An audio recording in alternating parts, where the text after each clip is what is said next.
In 1781, this guy, Sir William Herschel, noticed something. He was looking at the stars with his own homemade telescope when he noticed that one seemed to be moving. Stars don't move across the sky, so he thought maybe he found a new comet. After some other astronomers did some observations, the consensus soon became that this object was probably a planet, the first one found beyond the orbit of Saturn. Now, this was not the first time anyone had seen this object before. It was actually visible to the naked eye, and was possibly catalogued by the ancient Greek astronomer Hipparchus. But Herschel was the first to notice that it moved, and was thus not a star, so he got to name it. But what should this new planet be called? Naming an entire planet, after all, isn't something to be taken lightly. Herschel felt that society had moved beyond naming heavenly bodies after ancient gods, so he wanted to call it something he felt was more modern. So what did Herschel name his new planet? He thought that the best thing would be to name it after the king, so he called it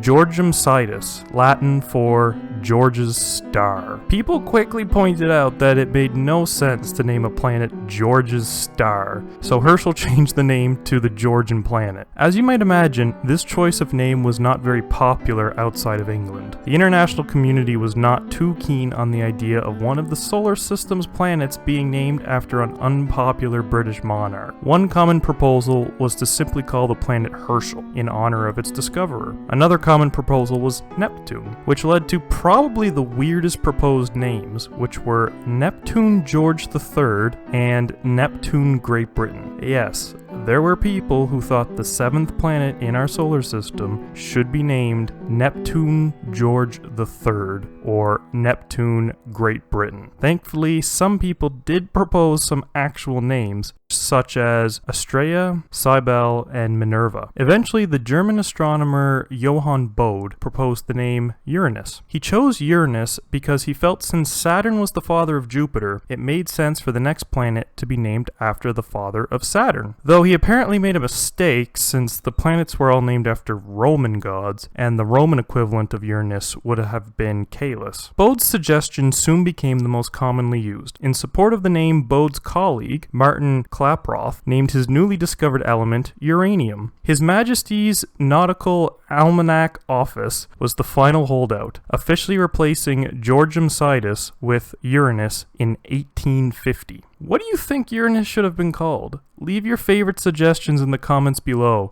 and be sure to like this video, subscribe, and click the bell for notifications. Thanks for watching.